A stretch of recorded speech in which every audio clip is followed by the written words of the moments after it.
Good morning students, welcome to Gramothan online classes. आज का हमारा टॉपिक है, आज हमारा जो टॉपिक चल रहा था वो 8th क्लास का चल रहा था, how when and where. Chapter ये था और टॉपिक जो है फ्रेश टॉपिक है, व्हाट इज़ कॉलोनियल। देखिए कॉलोनियल क्या है, मोस्ट इम्पॉर्टेंट पॉइंट है, मोस्ट इम्पॉर्टेंट वर्ड है आपकी इस चैप्टर का। तो कॉलोनियल क्या है, जब एक कंट्री दूसरी कंट्री पर अपना कंट्रोल कर लेती है उसे बोला जाता है कॉलोनिज्म, उसे कहा जाता है कॉलोनिज्म की प्रोसेस या औपनिवेशिकता। तो देखिए जिस तरीके से ब्रिटिश जो है वो इंडिया के अंदर आए और इंडिया के अंदर उन्होंने क्या किया था, हमारी सोसाइटी को, हमारे कल्चर को, हमारी इकोनॉमी को उन्होंने क्या कर लिया था, कंट्रोल कर लिया था। किस तरीके से कंट्रोल किया कि जैसे हम पे रिवेन्यू इम्पोज किए, हम पे जो है वो टैक्स इम्पोज किए और इन टैक्स का यूज़ वो किया करते थे अपने एक्सपेंशन में, अपने जो उनके यूज़ थे, उनके जो खर्च थे उनमें यूज़ किया करते थे। किस तरीके से, जैसे हमारे यहाँ से वो रॉ मटेरियल्स लेते थे, उन रॉ मटेरियल्स को वो क्या करते थे, लो रेट पे लिया करते थे और उसे एक्सपोर्ट किया करते थे हाई रेट पे। तो वो क्या कर रहे थे, अपना प्रॉफिट जो है वो स्टार्ट कर रहे थे। जो इस तरीके की प्रोसेस होती है उसे कहा जाता है कॉलोनिज्म।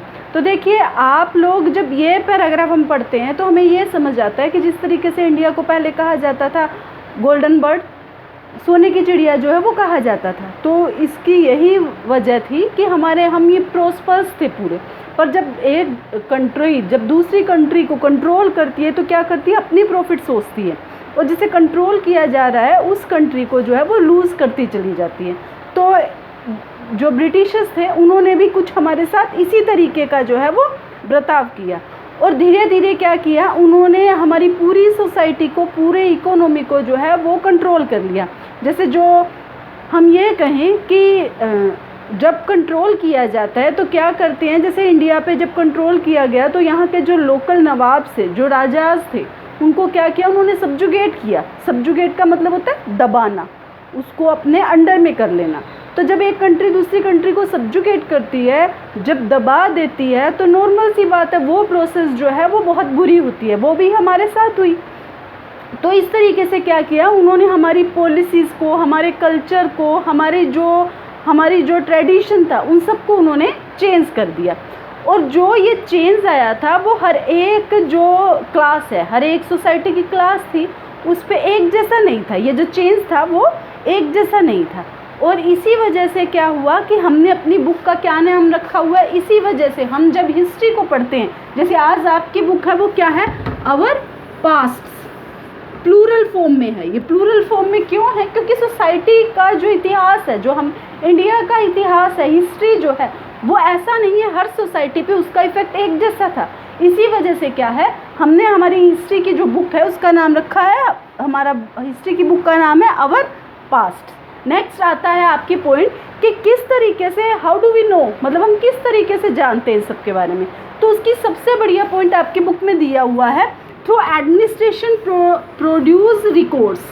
देखिए एडमिनिस्ट्रेशन प्रोड्यूस रिकॉर्ड मतलब जब ब्रिटिश यहाँ आए तो उनको ये चीज़ महसूस होने लगी, उन्होंने जो है अपने ऑफिसर्स से ये बात कही कि हर एक चीज़ का रिकॉर्ड रखा जाए, हर एक चीज़ जो है वो रिकॉर्ड में रखी जाए।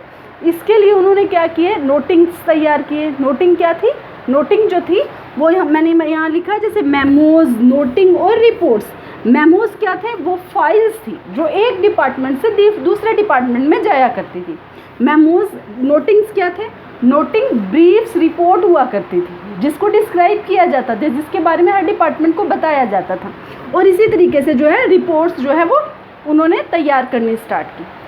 जब इन सबको तैयार किया तो ब्रिटिश के माइंड में ये बात भी आई कि इसके लिए एक अलग से प्रिजर्व करने के लिए एक रूम होना चाहिए। तो उन्होंने क्या किया, हर एक एडमिनिस्ट्रेशन डिपार्टमेंट के अंदर एक अटैच्ड रूम तैयार किया जिसके अंदर ये रिपोर्ट्स जो है वो रखी जाती थी। ये जो जितने भी उनके दस्तावेज थे वो उनको रखा जाता था, जैसे कलेक्ट्रेट ऑफिसर के अंदर, कोर्ट्स के अंदर, हर एक जगह जो है जितने भी एडमिनिस्ट्रेटिव ऑफिसर्स होते थे, ऑफिस होते थे, वहाँ पर उन्होंने जो है वो एक अटैच रूम तैयार किया और वहाँ पर जो है ये जो नोटिंग थे, मेमोज थे और रिपोर्ट जो थे उनको उन्होंने प्रिजर्व किया।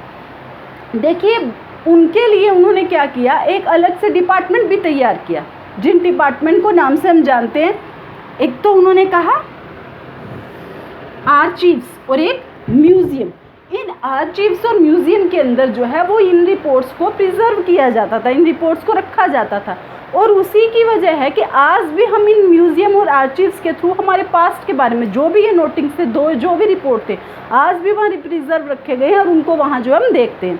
देखिए, आज हम माने कि आज हम प्रिंटिंग प्रेस है, प्रिंटिंग प्रेस के थ्रू जो है हम लोग बहुत से डाटा जो है, बहुत सी चीज़ें जो है स्टोर करते हैं, लिखते हैं और उनको पढ़ते हैं। तो उस दौरान प्रिंटिंग प्रेस नहीं थी, तो तब क्या किया जाता था, हाथ से लिखा जाता था। जो भी रिपोर्ट हुआ करती थी, जो भी दस्तावेज हुआ करता था, उसको राइट किया जाता था। तो जो पर्सन उसको राइट करते थे उसे कहा जाता था कैलियोग्राफिस्ट। और जो वो कैलियोग्राफिस्ट थे, कौन? कैलियोग्राफिस्ट वो पर्सन थे जिनकी राइटिंग बहुत सुंदर हुआ करती थी, ऐसे जैसे प्रिंट की हुई है। और ऐसे पर्सन्स को कहा जाता था कैलियोग्राफिस्ट। और जो ये पद्धति थी, ये जो सिस्टम था, इसे कहा जाता था कैलियोग्राफी। तो कहने का मतलब art of beautiful writing is called calligraphy. तो आज धीरे धीरे क्या हुआ, बाद में प्रिंटिंग प्रेस आ गई और प्रिंटिंग प्रेस से उन्हीं कॉपीज़ को कॉपी किया गया, उन्हीं जो रिकॉर्ड्स को कॉपी किया गया। और आज भी वो कॉपीज़ जो है गवर्नमेंट के पास सेफ है। और जब पर्सन, अगर कोई भी डिपार्टमेंट या कोई भी पर्सन उसको पढ़ने का इच्छुक हो तो उसको पढ़ सकता है। देखिए, आज हम 2 टॉपिक पढ़ चुके हैं। आपका नेक्स्ट टॉपिक जो है हम नेक्स्ट वीडियो के अंदर पढ़ेंगे। Thank you.